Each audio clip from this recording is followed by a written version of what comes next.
Christmas, everybody. This is the Good Stories podcast. I'm Jody. Over there, Steven.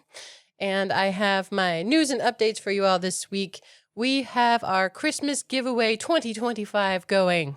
Just a quick question of Christmas tradition or a memory that you have, and then it enters you into a drawing, and we'll announce the winner closer to Christmas. So you can find the link in our show notes, or I put it up on Facebook, but it'd be fun if people participate, so go check it out. And our top new download locations this week are Chandler, Arizona, Sterling Heights, Michigan, Upland, California, Boise, Idaho, and Williamsburg, Virginia. I like there's new people listening out there each week, so thank you for that. And we're recording this on December 1st, so we're taking the opportunity to do some seasonal stories over the next few weeks, and this one has been a personal favorite of mine since I was a kid, maybe second grade. It might even rival Linus when he stands up and tells Charlie Brown what Christmas is all about. I mean, it's fairly iconic. It's called The Best Christmas Pageant Ever by Barbara Robinson. And so through the eyes of a kid, we get to find out what can happen when the Christmas story is told to someone who's never heard it before. And this one still gets me every time, so I'll probably cry, even though I've read it dozens of times. So whether it's new to you or not, I hope you enjoy it too. Time for a Christmas story. This story takes place in a small town many years ago. Every year, a community church puts on a Christmas pageant. Things take a turn when the 6 kids from the Herdman family get involved. The Herdmans are known to be the worst kids in the world. They are lured into church accidentally when they are told about the epic snacks reputedly provided in Sunday school. To everyone's surprise and dismay, they not only come to church, but also bully their way into the lead roles of the Christmas pageant. The whole community watches to see what they do with this annual tradition. Very good. So when did you first read this one, brother? This one was read to me in 4th grade at school. Miss Bruce read this one to me, and I loved it from the first time I heard it, and I have loved it ever since. That means I read it before you. Yeah? I read it in Grandma's rec room. And it's silly and fun until the end. And so that's my spoiler. If you don't know it, and you probably do, because it's been done. It was a show. There was a new movie that came out last year that was very sweet. It's been done as plays and things. But if you don't know it, there is a very sweet ending to this very funny book. I love it every time. As you said, tears tend to happen. I have reread and listened to this probably 3-4 times in anticipation of this. Cried every time. Every time. How could you not? Right? Because I have a soul. Of course I'm going to get tearful because it's so sweet and so wonderful. Well, maybe us telling it won't make people cry, but the book, if you read it, it probably would. This is a really fast read too. So anyone who is intimidated by some of the longer books we do or some of the more complicated ones, you need not fear this one. This is good for any age, and it's fast and you can jump right into it, and it's funny and humorous and touching and just a great story. I did look up the author because I didn't know her from anything else, but this is a kid's book, like Beverly Cleary type of flavor, but it's not by Beverly Cleary. It's by Barbara Robinson, and it came out in 1972, I think. I like that she didn't set out to be a children's author. It just kind of happened organically, and I think she lived in a small town, so liked to write about small town interactions and just the things that happen in small neighborhoods when you know everybody. Yeah, that was about all I got on the author. I know she's written some other things. I have not read her other works. Have you read anything else she's done? No, actually, I didn't know she wrote anything else. So maybe I'll pick them up because I think they do include the Herdmans. It's a series. They would have to because the Herdmans are unique. This is probably the best one, though, because the ending is so good. I did read that she herself described this as a story about outsiders, right? They're at a church the whole time. And so these kids have never been in a church, presumably, but they find something wonderful, something sacred, something holy, and they end up figuring it out more so even than the people who go all the time. So that idea of something earnest and that can be discovered, it's very sweet and communicated very well. And told in first-person perspective through the eyes of a child. It's told through the little girl who's about the same age as the Herdmans who's involved with this pageant. And that lends itself to just a wonderful humor, but also an honesty and a clarity. Because she can just say what she's thinking, and what she's thinking is often very blunt, and it is great. So I'm going to start it. The Herdmans were absolutely the worst kids in the history of the world. They lied and stole and smoked cigars, even the girls, and talked dirty and hit little kids and cussed their teachers and took the name of the Lord in vain and set fire to Fred Shoemaker's old broken down tool house. Well, they sound awful. That's pretty bad all around. Well, it is pointed out that that tool house was falling apart anyway, and that actually may have been the only good thing that the herdsmen ever did was burn it down. And if they had known that, they probably wouldn't have done it. The narrator, do we know her name? I looked this up because I don't think it says so anywhere in the book, but when I looked it up online, it says it's somebody named Beth Bradley, the daughter of Bob and Grace Bradley. And she's got a little brother named Charlie who will show up. But it's her telling the whole story. And so she's talking about the tool shed, and she says, I don't suppose the herdmans woke up that morning and said to one another, let's go burn down Fred Shoemaker's tool house. But maybe they did. After all, it was a Saturday and not much going on. And I love that small town vibe where everybody kind of knows, first of all, of the Shoemaker tool shed. Everyone's aware of it. Everybody cares about it on some level or another, mostly because they think it's an eyesore and want it gone. And then everybody kind of just gawks and watches as it's burning and going down, including the herdsmen. They don't even leave. This turns into actually a really successful foray for them because the fire department comes and they are given donuts. There are donuts provided for the firefighters, but the herdsmen are able to steal those before the firefighters get to them. You keep saying herdsmen. They're herdmans, and it does make me think of the movie That Thing You Do when they're trying to come up with a punny band name, like the herdsmans. So it's herdmans, but he's going to say it wrong. Don't worry. Yeah, I'm sorry. It's got to be bad. The herdmans. Doing Fantasties last week. Like, that was the most intense book and episode that we've done. My goodness. And Stevie's pronunciation throughout just cracks me up. So, Touche. So herdman. Anyway, doesn't matter. Nobody can understand why the herdmen stay by this fire because everybody knows they did it. But fortunately, yeah, the tool shed, everyone's just relieved it's gone. And they got some donuts out of it. The telling's hilarious, though, because Leroy Herdman is one of them. And they were playing with his young Einstein chemistry set, which everyone knows he stole from the store. Like, it's just thing after thing after thing. Well, they were just playing with it. They wanted to see if it was any good. So they took all the powders, dumped them in a pile, and poured like lighter fluid on it, and then set it alight. Then he's annoyed for some reason. Why was he annoyed? He didn't even have the ability to make one bomb. Oh, yeah. The kit is gone because they burned it up. That's what upset him. What a waste. The kit is gone before he could make any explosives. They talk a lot about how the herdmans treat people. And I mean, this is from the perspective of a kid who goes to school with them.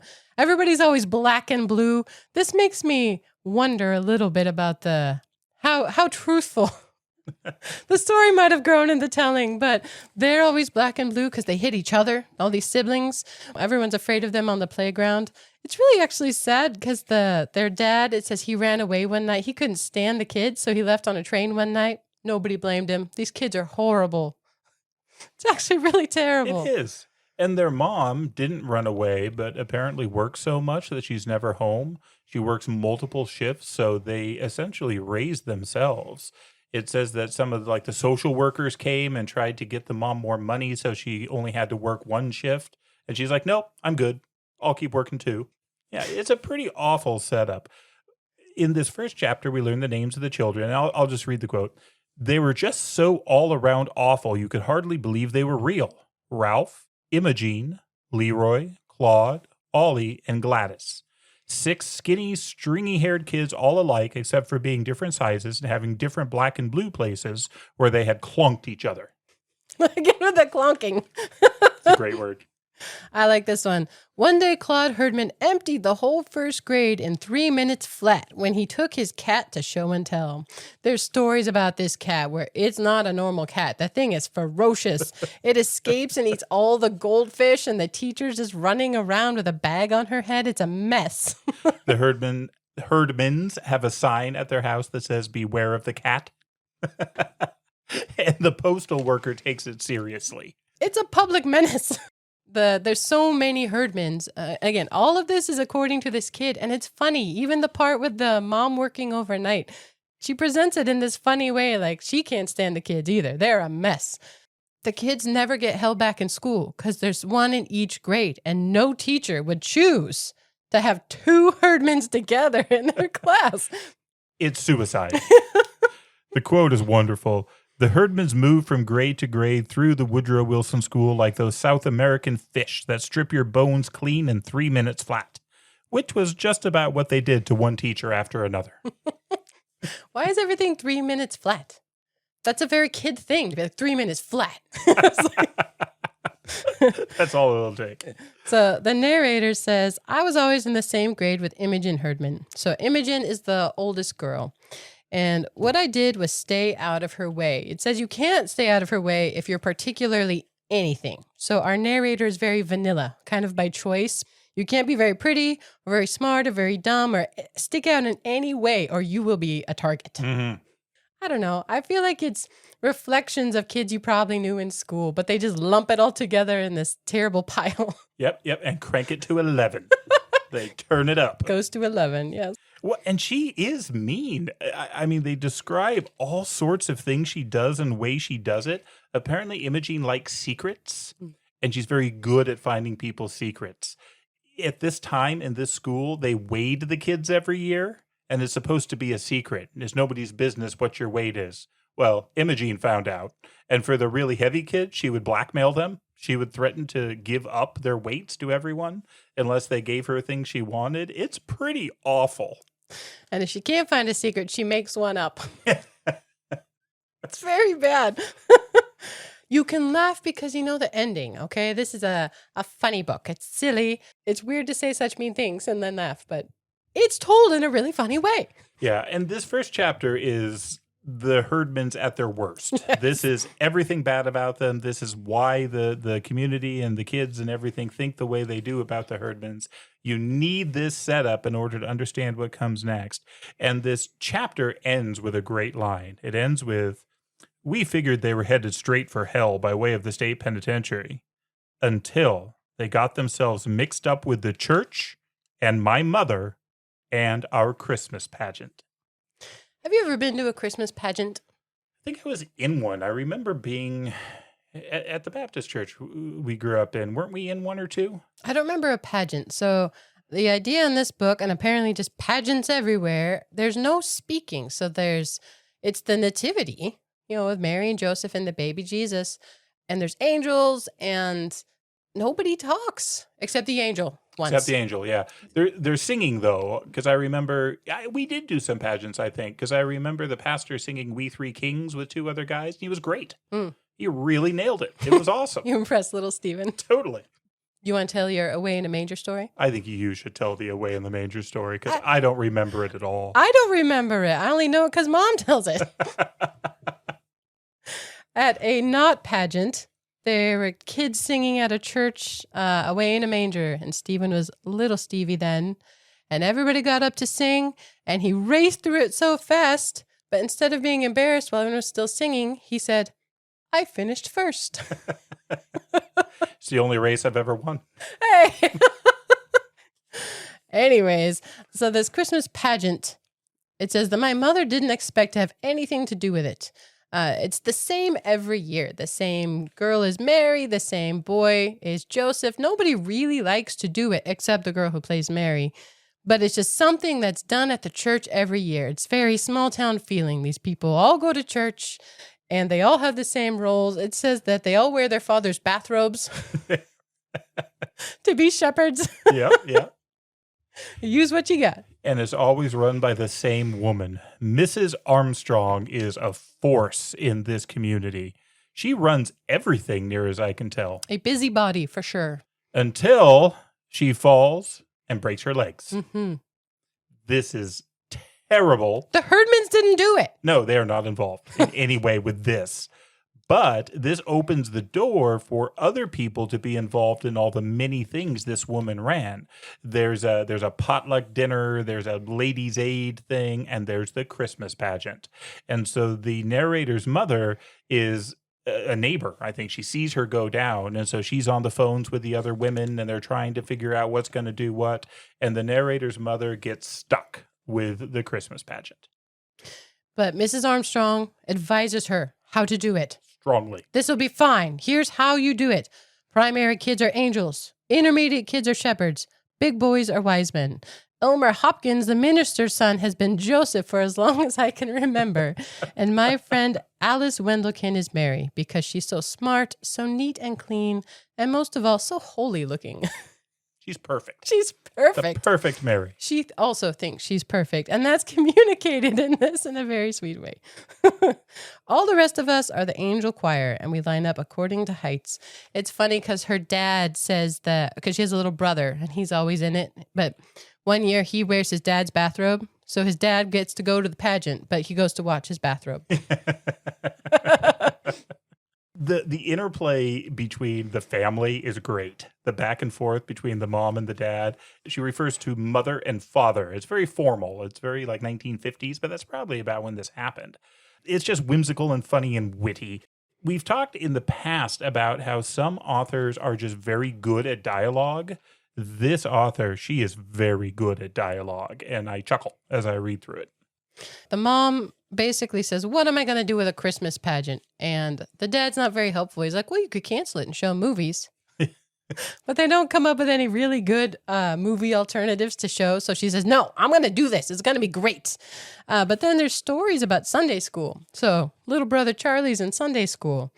And their teacher one day came up with this great plan that everybody writes down something that they love about Sunday school. And everybody says, Jesus, like the standard answer when you come out of church. Never wrong when you come out of church, and that's the answer. But Charlie gets up there. Finally, the teacher said, I think we have time for one more. Charlie, what can you tell us about Sunday school? My little brother Charlie stood up, and he didn't even have to look at his piece of paper. What I like best about Sunday school, he said, is that there aren't any herdmans here. The teacher should have stuck with Jesus loves me, because everybody forgot all the nice churchy things the other kids had said and just remembered what Charlie said about the herdmans. To be fair to Charlie, he had a point. He has been bullied by the herdmans. He has been beaten black and blue, if the narrator is to be trusted. And so to have a reprieve in Sunday school, it really is what he's most grateful for. But it ends up being Charlie's fault that the herdmans get involved. Well, his dessert from his lunchbox kept getting stolen, so. 3 days in a row. It's horrible. 3 days. So one day, he tells the herdman who keeps stealing his dessert, and fine, I don't even care. I get tons of snacks at church anyway. Don't even care about it. And the herdman, Leroy, he perks up at that. Like, what kind of snacks? Charlie leans into this. Chocolate cake, Charlie told him, and candy bars and cookies and Kool-Aid. We get refreshments all the time, all we want. We get ice cream too, and donuts and popcorn balls. It's such a little kid thing to do. I love that Leroy calls him a liar. You're a liar, Leroy said. Leroy was right. We got jelly beans at Easter and punch and cookies on Children's Day, and that was it. But the herdmans don't know, and they're excited about the snacks. It says, sure enough, the very next Sunday, there they were, the herdmen slouching into Sunday school, eyes peeled for the refreshments. And the question is, where do you get the cake? And they're happy to have him there. Some of them are. The minister is. And he says, no, we don't have any cake, but there's some canned stuff that we have in the kitchen. They've just been collecting food for Thanksgiving. The herdmen steal from the canned food drive. And they figure that this is what Charlie meant. Hey, there is food here, so they're in. It says, so they stayed. They didn't sing any hymns or say any prayers, but they did make a little money. She sneaks money out of the giving plate. I mean, these kids don't know. Honestly, they should have helped themselves to the canned food for Thanksgiving. Like, these are the people who need it. Give it to them. Good. While they are there, the grown-ups come around talking about the pageant and how this is going to be starting. Casting is coming. And to everyone's surprise, they show up. But they don't know what it is. So first, Imogene asks the question. Says, well, what's a pageant? And the narrator says, well, it's a play. And she looks confused. It's about Jesus. To which Imogene responds, everything here is. So the narrator didn't think that they cared at all about it. She was wrong. I do think at some point somebody describes it kind of like a movie. The Herdmans love the movies. They sneak in all the time. They have like a fight outside so they can all sneak in for not paying. But they show up to audition. And even more than audition, they basically threaten everyone who's in it anyway. Again, the only person who actually likes to be in the pageant to start with is the little girl who plays Mary, the holy one. Alice Wendelkin. Who thinks she's very perfect. She has some lessons to learn as well of a different kind. But Mrs. Armstrong, the lady who broke her legs, she keeps calling. She is very emphatic about the process for what you're supposed to do first. They must be on time and pay close attention. Then I tell them that the main parts are Mary and Joseph and the wise men and the angel of the Lord. And I always remind them that there are no small parts, only small actors. And the narrator's mom asks, like, do you know what that means? And no. Nobody ever knows what that means. But Mrs. Armstrong is so proud of it as a lie. But the mother is collecting rolls. Who's going to be Mary? Raise your hand. Nobody's hand goes up. Except Imogen Herdman. One hand goes up forcefully. Imogene is a force. She's actually pretty fantastic the more we get to know her. She is going to be Mary, and she has made sure she's going to be Mary because she has threatened everybody else, and specifically Alice Wendelkin. So Imogen is Mary. Nobody else offers. And they ask, okay, volunteers to be Joseph? Ralph Herdman is the only hand that goes up. Ralph and his sister Imogen, both Herdmans, are Mary and Joseph. Every single role is taken by a Herdman. Nobody else steps up. Leroy, Claude, and Ollie become the wise men. And then there is only one speaking role in this entire pageant. And this is the angel of the Lord. And this goes to Gladys, who is referred to as the meanest of the Herdmans. It describes how they each teach the next one down all the tricks that they know, the mean tricks they know. So Gladys is the one to truly be feared. She's tiny, bright red hair, skinny legs, and just terrifying. And she's the angel of the Lord. The shepherds, who are not herdmans, immediately try and quit because they know Gladys will hit them. Oh, no. The mother is like, oh, no, she's not going to do that. But no, she will. They all know it. And they're probably right. But the mother is very funny. She's trying to keep these kids, this group of kids, pulled together as now the Herdmans are her lead players. And she says, okay, we'll have rehearsals on Wednesdays at 6:30. And this little kid keeps piping up. He's like, what if we get sick? She's like, you won't. You won't get sick. Several times. He's like, yeah, but what if somebody's sick? You're not going to get sick. And if you've worked with kids, this happens. So she starts jumping in before he can ask. They won't get sick either. We're going to be okay. This news gets out that the Herdmans are now not only going to church, not only involved with the pageant, but are every important role in the pageant. And all of a sudden, this network of gossips kicks into high gear, led by the recuperating Mrs. Armstrong. She immediately says, I take all the blame. This is my fault. This wouldn't have happened if I were there. Oh, this drives Mother nuts. She's so angry at everyone bickering and snipping. It's just funny the way it's portrayed. I like that she runs with it. She's like, we are doing this. And the Herdmans are the main people. They're the only ones who raise their hands. That's Exactly. fair. But the dad in all this is hilarious because he just wants dinner And like the whole schedule keeps getting interrupted because people keep calling. So eventually he actually rings their own doorbell so she'll get off the phone. And at first she kind of gets angry at him and then says, and why didn't you do that 20 minutes earlier? Because she can be like, sorry, gotta go. Somebody hit the door. And we get to learn how exactly Imogen threatened sweet Alice. It's really horrible, actually. So Alice is perfect. She has no secrets. What could Imogen possibly do to keep her from being Mary? She wanted to be Mary. She threatened to put a pussy willow in her ear. And evidently this had happened to one of the brothers years ago, and it actually grew out of his head, according to legend. So perfect Alice is terrified that she's going to put a pussy willow in her ear and a tree will grow out of her head. According to the story, the doctor freaked out. Wouldn't you? Yes. So that worked, and she kept her hand down, and Imogen is Mary. Some suggestions made that, you know what, let's just let the Herdmans pass out, programs. They can still be involved. That's not something that we do. And I do like that the mom's like, no. This is happening, because she gets a lot of flack for it. So much. She takes so much flack, but she steps up. And she never wanted to do this to begin with. She got stuck in this role, but she is going to make it work, and she's going to do it with the Herdmans. I think somebody actually goes and speaks to the Reverend, and he actually reminds everyone that Jesus says, suffer the little children to come unto me. And Jesus meant all the little children, including Herdmans. So it says that shut everybody up. But they don't like it. No, they do not.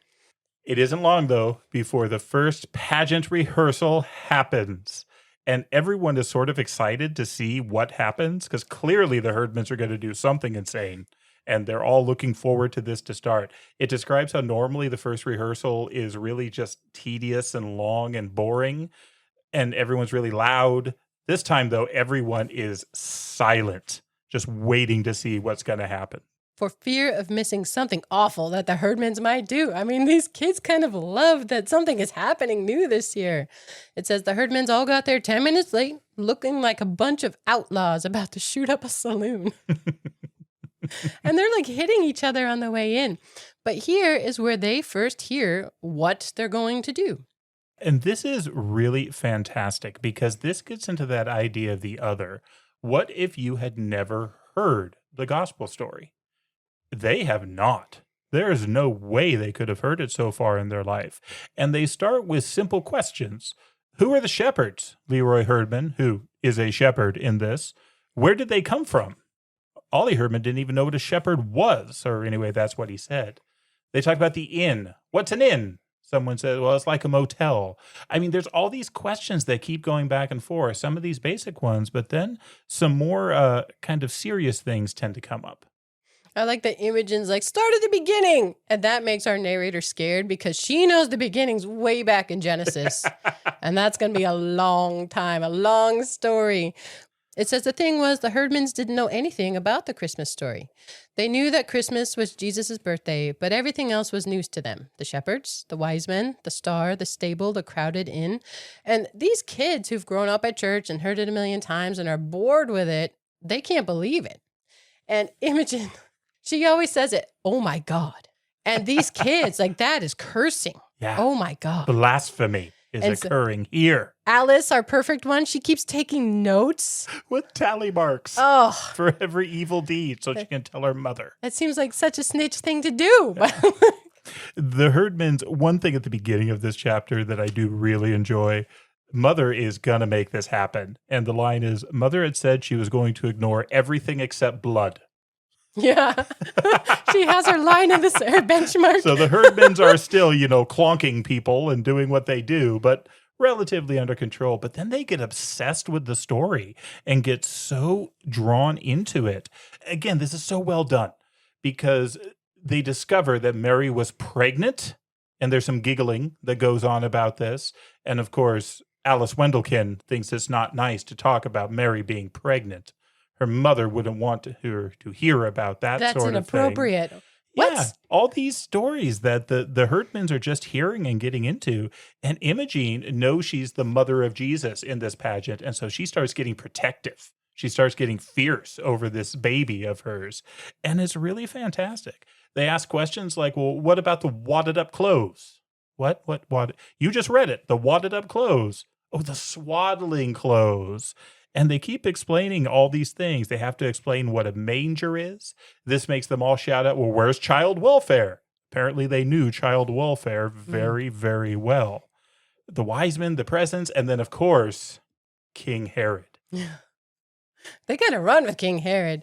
But as the story goes on, the narrator's like, I couldn't believe it. Among other things, the herdmen were famous for never sitting still and never paying attention to anyone. Teachers, parents, their own or anybody else's, the truant officer, the police. Yeah, here they were, eyes glued on my mother and taking in every word. They really take issue with the fact that Jesus couldn't get a room. Yeah. Not even for Jesus. And Imogen's like, oh my God. And Alice marks that down. Tally. Yeah. They just don't know.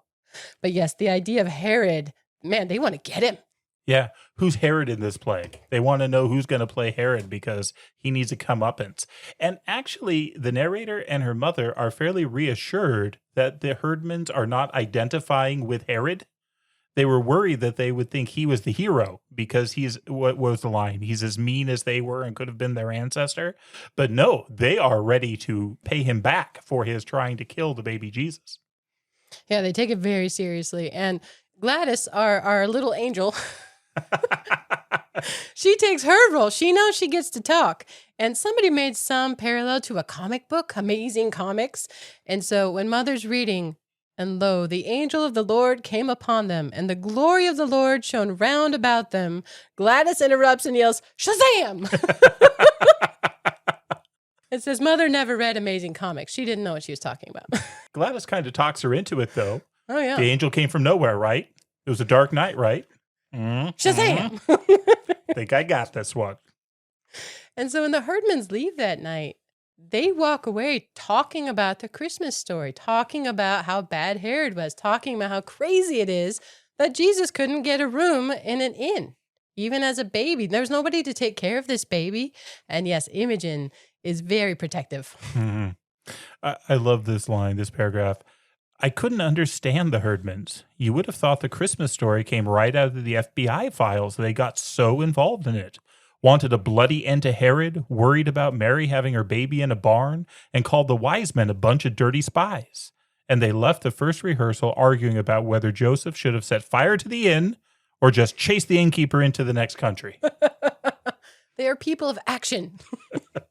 Oh, one more. There's discussion of the gifts from the wise men. Oh, yeah. And they saw the young child with Mary, his mother, and fell down and worshipped him, and presented unto him gifts, gold and frankincense and myrrh. And what's that? And they say precious oils and fragrant resins.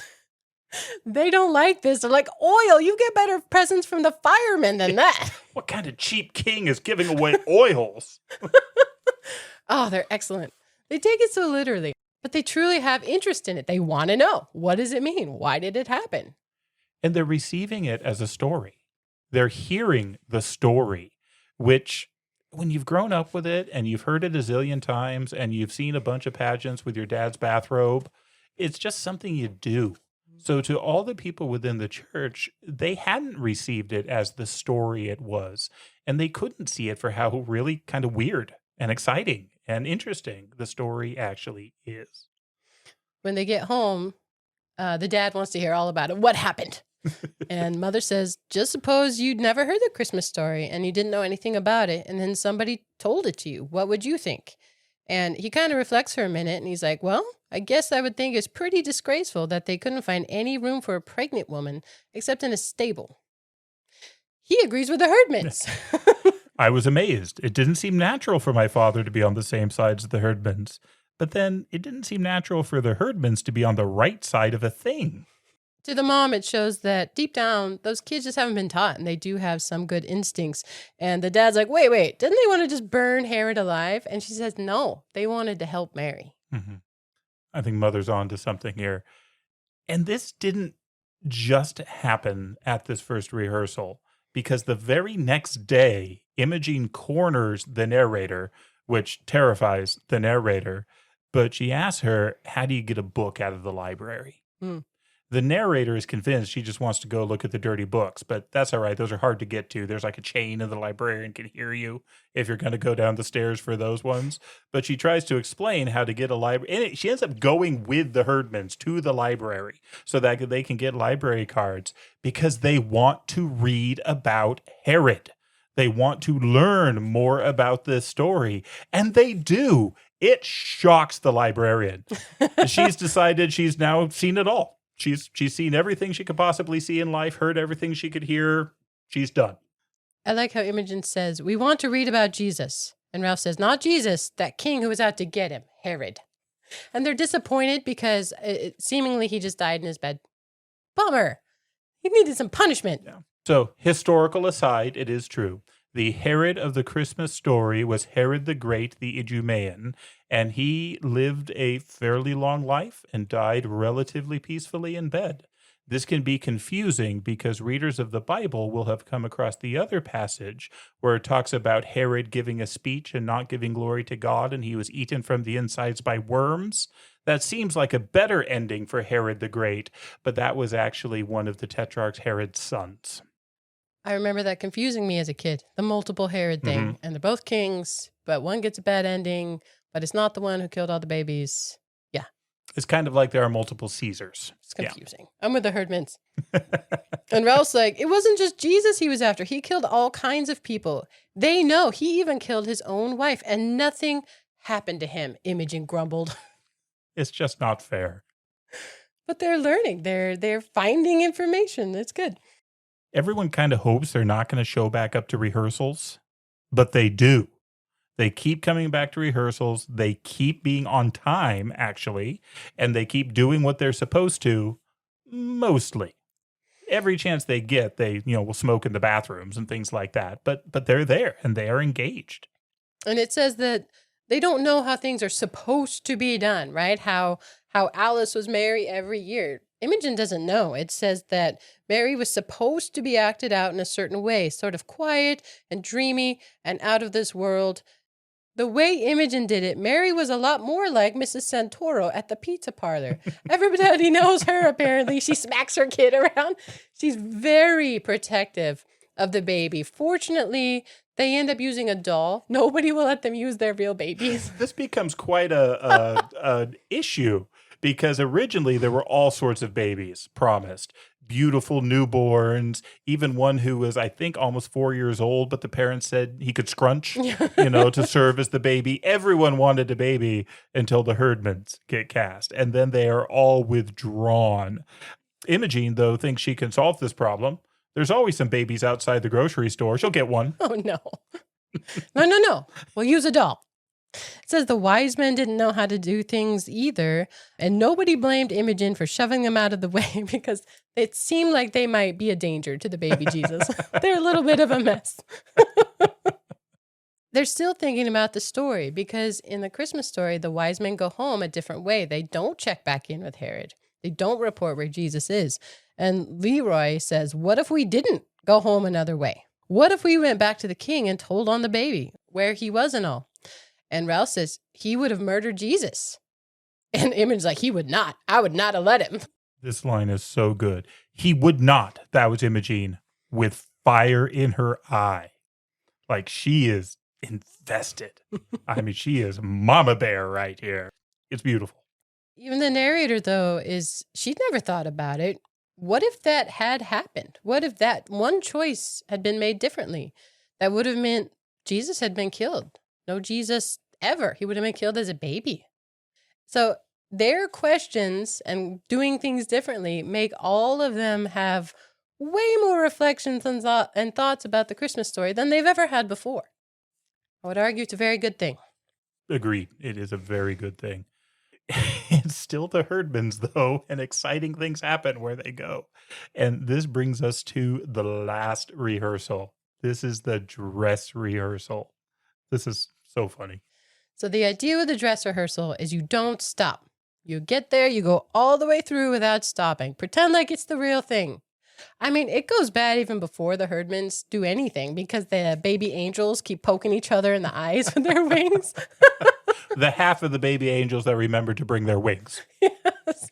There's a whole discussion about costumes on this because it's meant to be a dress rehearsal.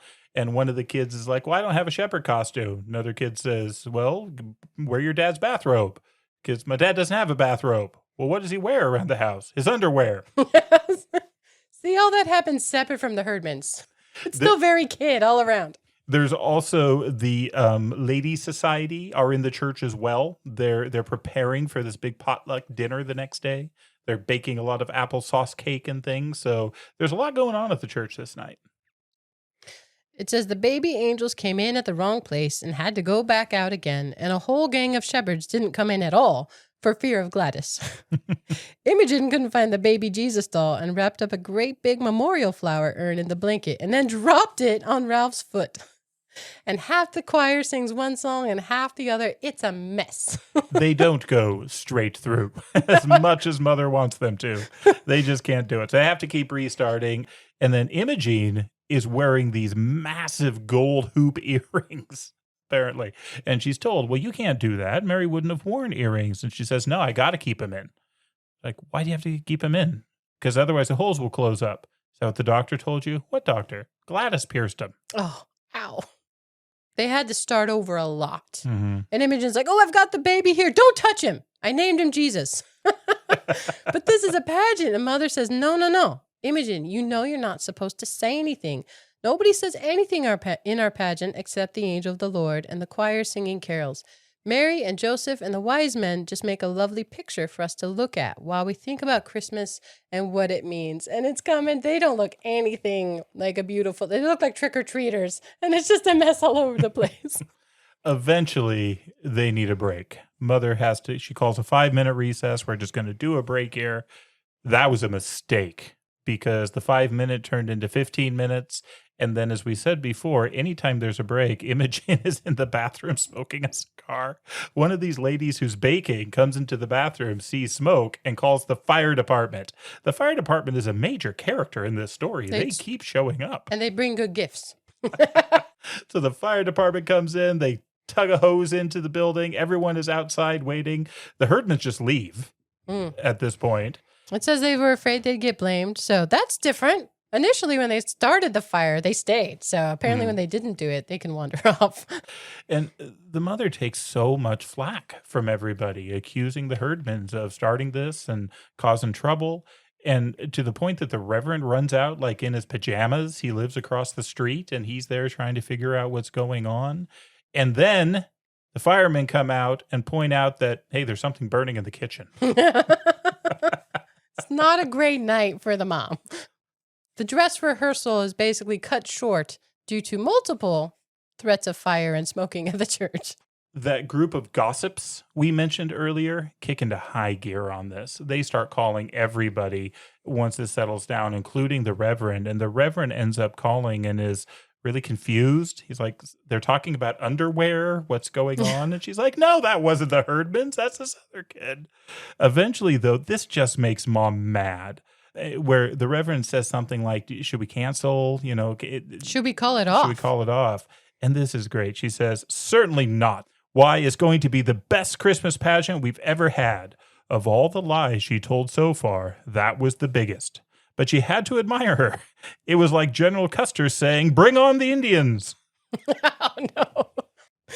But the Reverend's just worried that no one will come. It says, but he was wrong. Everybody came to see what the Herdmans would do. This is such a novelty in this small town. It says, on the night of the pageant, we didn't have any supper because Mother forgot to fix it.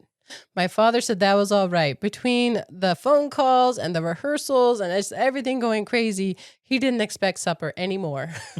They just don't eat. It's a stressful time. I think he does offer to get burgers when it's all over, but the mom says she might just want to run away when it's all over. I mean, that was a pretty bad dress rehearsal. It says, I don't know what's going to happen. It may be the first Christmas pageant in history where Joseph and the wise men get in a fight and Mary runs away with the baby. But they're all excited to see it. I mean, it's at least going to be exciting, if nothing else. Mm-hmm. So it describes our narrators in the angel choir. And so it's from her perspective as she's singing these songs. And they go through these songs. There's several of them.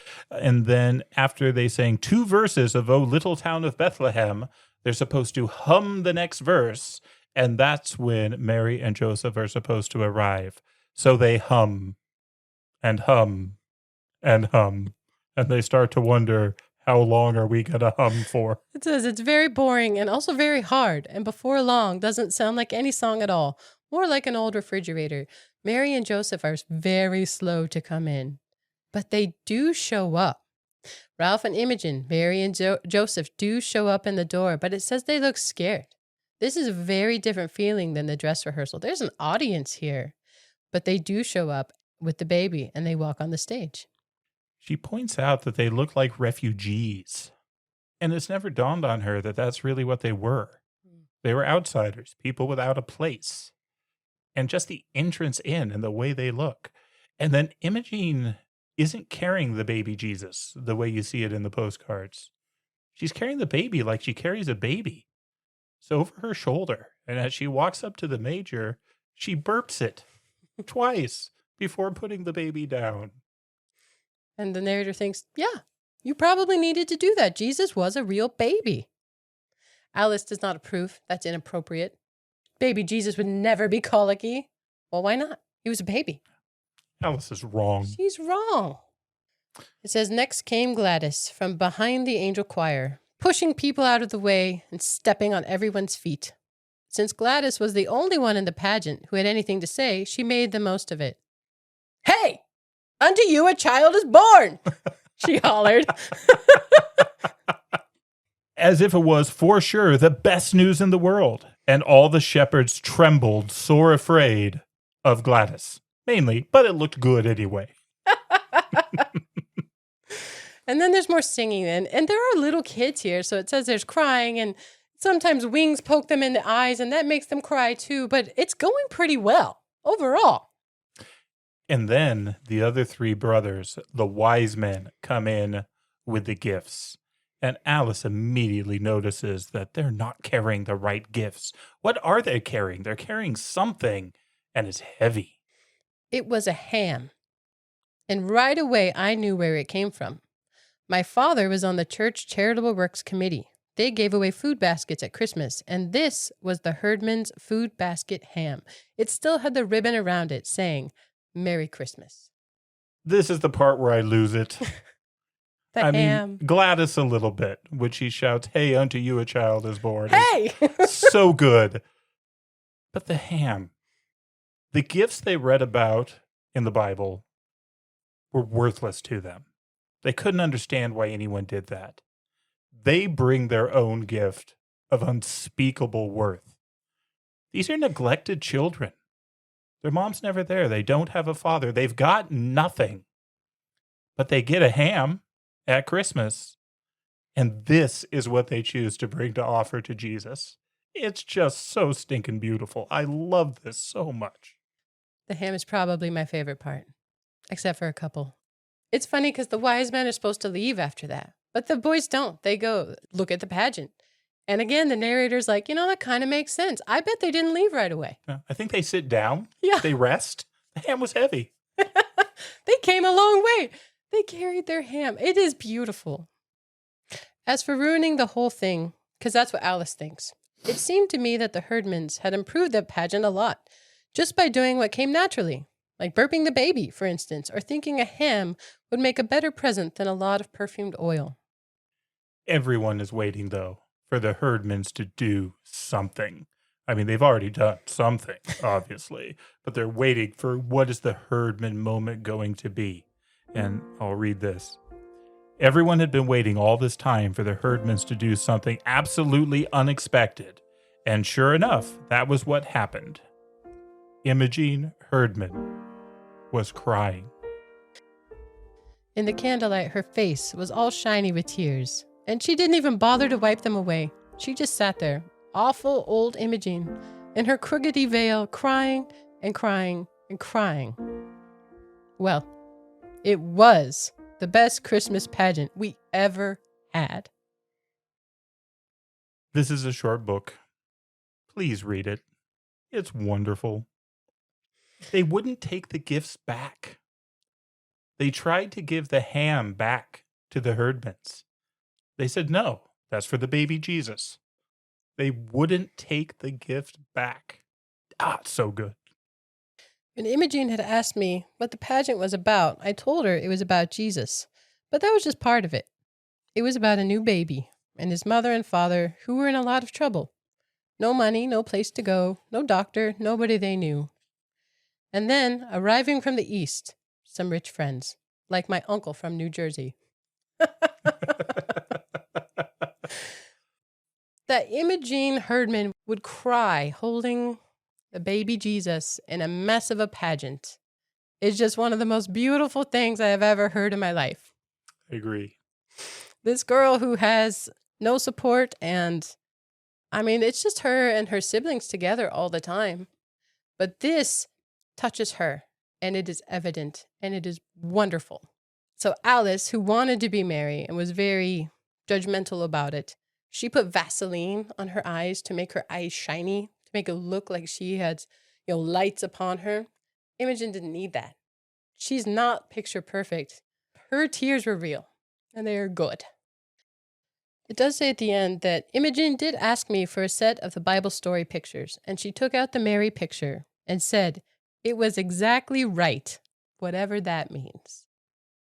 I think it meant that no matter how she herself was, Imogen liked the idea of the Mary in the picture, all pink and white and pure looking, as if she never washed the dishes or cooked supper or did anything at all except have Jesus on Christmas Eve. But as far as I'm concerned, Mary is always going to look a lot like Imogene Herdman, sort of nervous and bewildered, but ready to clobber anyone who laid a hand on her baby. And the wise men are always going to be Leroy and his brothers bearing ham. When we came out of the church that night, it was cold and clear, with crunchy snow underfoot and bright, bright stars overhead. And I thought about the angel of the Lord, Gladys, with her skinny legs and her dirty sneakers sticking out from under her robe, yelling at all of us everywhere. Hey, unto you a child is born! And with that, we'll turn the page, and we hope you join us for the next chapter.